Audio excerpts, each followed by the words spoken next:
Welcome to the Direct Farm Podcast, the weekly listen for farms selling direct. We'll talk about the 4 levers for farm success, which are quality, brand, price, and convenience. We'll hear from outside industry experts and producers like you to delight your customers, to save time, and to increase your direct farm sales and business. We're glad you're here. Welcome back, everyone. You are listening to the Direct Farm Podcast. Today, we are having a conversation with Joelle Orem from Orem Farms. Joelle and her husband, Jared, look at their customers, partners, and community as an extension of their family. During this podcast, you'll learn about the history of Orem Farms and how Joelle's background in design and marketing has helped her to establish a loyal following for both her farm and personal brand. I am delighted to introduce you to Joelle. Welcome, Joelle. Great to have you here. Why don't you introduce yourself and how you got into farming and selling direct? Yeah, so my name is Joelle Orem, and I am with Orem Farms. My husband is a 4th-generation farmer. His father and him are really the extension of our farm and what's made it grow in the past few years. So his grandparents actually bought the farm about 1956 or so, and it was right after his grandfather was deployed to Germany post-World War II, which was an interesting story because his grandmother would run the farm while he was gone, and his grandfather would scrape up enough money to call home maybe every 2 months or so for a 10-minute phone call. And so that's the history of our farm. They did a few calves here and there. They worked ground, did crops. But it really started expanding when my husband and I got married, and we decided to roll up our sleeves and step into the family business a little bit more and take it a little bit further than just a hobby farm. Tell us more about Orem Farms. How and why was it founded, and how has it evolved over the years? Yeah, so Orem Farms was really based on legacy and family and just bringing good quality products into our community. We really find value in relationships. And like I said, family is really a big part of our mission. We treat all of our customers like our family. We're on first name basis with most of our customers, really. And I think that's what's helped us grow, in that we're able to be a small farm and we haven't felt like we had to rush into looking or appearing like a huge ordeal or operation right off the bat. We've been able to grow slow and get to know our customers, really build relationships and trust with them. And I really think there's value in community versus competition. Connecting with your customers and seeing them as part of the family speaks to your brand identity and helps you to engage in a more personal way. What levers between brand, convenience, price, and quality would you say really helped Orem Farms grow over the last year? I would specifically say brand and quality have been really great for us. We've built a really trustworthy brand around our community. It's really, truly developed by word of mouth. And our demand has grown exponentially in the past basically 2 years without really any advertising. We do a little bit just on social media and things like that, but it's really been a word of mouth business. And we're really thankful for the customers that refer us and tell all their friends and family about us. That also plays into our quality because they know our names. The experience that they get when they order from us is a lot more personal than most other freezer beef companies out there that you can buy bulk from. My husband actually has a phone conversation with all of our customers and walks them through the process and educates them on how to order, what you're going to expect when you're working with the butchers, things like that. Our business model, with the way that we do beef shares, we sell in wholes, halves, and quarters. And sometimes that can be confusing to people because they're not used to purchasing beef in bulk. We also do custom hay baling, and that can be confusing as well, just because people don't understand all of the processes to get to just a hay bale. Like I said, my husband and really my father-in-law are really passionate about communicating with our customers one-on-one, sending them a text and just explaining, hey, your order's ready for pickup and here's what you can expect your bill to be and things like that. It takes time, but it's really helped our quality. In your opinion, why is brand so important for farmers selling direct? I think brand is important for farmers selling direct because it does build trust with your customers, and they know that they're not just ordering, something off of the street, or they can see that it's a real business and there's real people involved, and they take the time to make sure that your product is good quality and things like that. Your brand really is the way that you convey those things to your customers. It's more than just a logo or colors or how your label looks on your package. It's your brand voice. It's how you speak to them. It's how you communicate with them. It's what they're going to hear on the phone when they talk to you. It's going to be what's in that email that you send them. It's all of that. And so I think a lot of people overlook all of the puzzle pieces and they think it's just maybe a logo.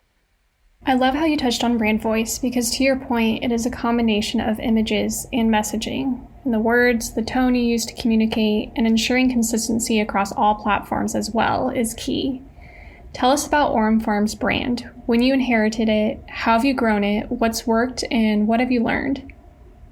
Yeah, I'll tap into the brand voice just a little bit. Like I said, we treat everybody like family. And so because of that, we've actually chosen to slow our growth just a little bit because we're able to maintain those relationships with our customers. My husband spends hours on the phone, but that's something that's setting us apart right now. I don't know that we're always going to be able to do that, but we've heard so many people say that they appreciated hearing his voice and him listening to their needs and just that one-on-one communication that they're going to get. It really solidifies that we feed our family the same food that we're feeding you, and you can trust us. And sometimes technology gets in the way of that human connection. And so I think human connection's been a big part of our brand because a lot of people are wanting to grow so big so fast and they're wanting to expedite everything. And sometimes if you just step back and listen to their needs, and we thought that our customers would not like the process of going to a custom butcher shop. And we had these ideas that we would simplify our boxes and some of our cuts, and it would be just a package deal and here's what you get with your box. But we talked to a lot of our customers and they liked the experience of getting to pick what they want. And because of that, we decided to shift a little bit. Transitioning here to your personal brand, as you've also grown an impressive Instagram following for TractorHeels. Walk us through the TractorHeels brand and your vision for the page. Yeah, so TractorHeels it's basically me as a person, and it's my mission to help other women entrepreneurs. So what I'm finding is a lot of other farm women are unexpected business owners as well, and they maybe fell into the role or figured out that they work well in the role of managing the business of the farm, and maybe they don't have the resources that they need. And so I think a lot of these women struggle and they don't realize their calling, whether it be their farm or other business pursuits that they have on the table. And so TractorHeels is my way of bridging the gap between rural and professional and providing encouragement for other rural entrepreneurs like me. That's inspiring to see that you're taking the lessons you've learned over the years to create a community focused on supporting and encouraging others. Focusing in on your diverse background in design, marketing, fashion, and event planning, how has that training and your past experience in those areas influenced your marketing efforts with Orem Farms? Yeah, so I have a pretty broad spectrum as far as a career background. I used to work in event planning, and I did kind of graphic design, visual communications for large corporate travel programs. And it was such a fun job. I really enjoyed it. I got a lot out of it, and I got to learn a lot of things from that job. I also have a little bit of web development, a little bit of graphic design. Like I said, I studied design in school. So I'm thankful to be able to apply those things to our own business and kind of focus my efforts a little bit more. I do some contract work on the side, And because of my decision to leave my corporate job, I'm able to focus a lot more on my contract work and what I'm doing with our farm and helping grow our own business basically in the meantime. Taking into consideration your past experience in marketing, walk us through how you craft your posts and what goes into that decision-making process. Yeah, so I really think about our customers' needs, and I try to put myself in their shoes. We look at our local community, maybe what's going on around us, and we try to think about the questions that they're going to ask before they ask them. When we post something on our social media, whether that be the 3 E's, educate, entertain, or the e-commerce, we're trying to think, what questions will they have after we post this? And we try to just answer those all in one so that we're giving as much information as we can. And like I said, we try to put ourselves in our customer's shoes. So we try to think of what's the season that's coming up? What will they be thinking about? What kinds of things will they want to be ordering? Maybe they want to get a creative Christmas gift for their kids or something, and maybe it's a quarter cow or quarter beef, and that would be a great Christmas gift, by the way. And so when it comes to planning and thinking about our social media posts and things, I wouldn't say that we're the best at planning ahead most of the time, but we are really in tune with our community and our customers. And so that kind of gives us a little bit of freedom that we can be flexible with what we are posting. And I do think it's important to plan ahead. If you can batch out some ideas for the week or for the month, whatever is possible for you to do, it does make it a lot easier because your brain is in that mindset and you can create a lot better quality content. What's the best time-saving tactic you recommend for other farms focusing on growing their brand? Yeah, so this is something I touch base on with my TractorHeels platform as well. And I really emphasize time blocking is huge, especially for me, because I am involved in lots of different things and they require very different brain spaces as well. One minute I'm outside helping my husband with pastures and cattle. And then the next minute I'm in a spreadsheet, and then I'm maybe taking photos and I'm talking about fashion or something like that. And so as much as I can condense one topic into a block of time, that really helps me. The thing that I do specifically is I theme my days depending on what's going on that day. And it can be different every day, which some people this may not work for. Like I have our meeting today that we're talking about this and we're doing this podcast interview. So, you know, that kind of helps me shape my day that I can be in that same mindset. So today I'm working on some things for our farm. I'm putting together a newsletter, things like that. I love the idea of having themed days and time blocks to zero in on the top priorities because sometimes it can be overwhelming to juggle multiple projects with overlapping deadlines. What does it mean to you to invest time up front in order to save time later? And what do some of those key efforts look like? So for us, investing time up front kind of means communication. We have several people involved in our farm operation. My husband and I and his parents were very hands-on and very involved in all the decisions that go into our farm. We have meetings frequently. In fact, I think as we get together around Christmas, we're probably going to throw in a meeting in there because we're all going to be together. And so we talk about what's upcoming, what decisions need to be made, things we need to be thinking about, things on the horizon. So communication is a big deal. That way you're not going backwards if you make a wrong decision that somebody doesn't agree with or something like that. Also, something that is a good investment of time is just really educating your customers. Because if you think about all of the touch points that it takes to communicate something to your customers and how many times you're doing that, the same process over and over, that could be simplified by maybe a graphic on your website or something like that.